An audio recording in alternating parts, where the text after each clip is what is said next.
My parents really wanted me to learn to swim because they were really afraid that I would drown.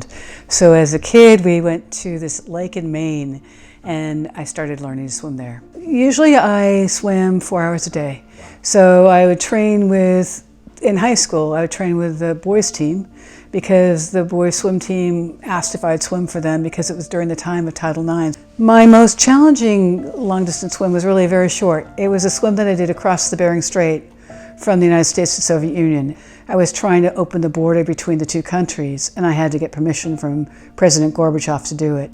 And it took 11 years to finally get approval. Here's the United States, and here's the Soviet Union, and they're only 2.7 miles apart. And when you cross this line, which is the border, it's also the international date line. And I realized that you could go from the present into the future by swimming and by opening the border. So I thought that it might help to change relationships and help to improve. And actually it did, because when President Reagan and President Gorbachev signed the Iron Missile Treaty, President Gorbachev stood up and toasted the women.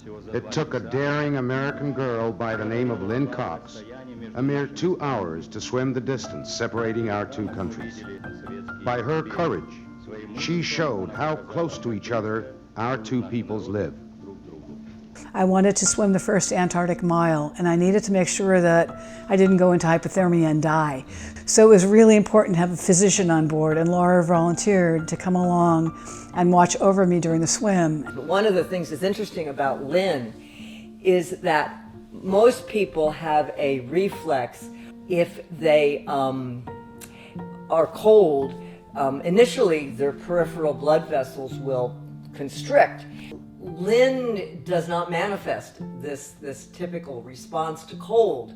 It really does help to maintain an internal warm temperature. I have written 8 books, and my 9th book, which is a children's book, is being considered right now for publication.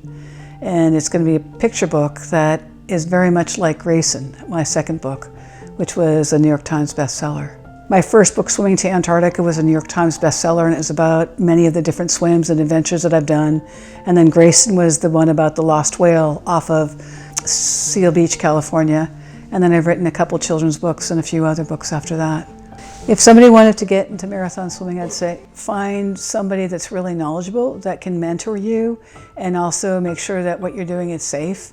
And then when you start swimming, find also a pod, a group of people to swim with, because they'll help coach you, they'll help guide you.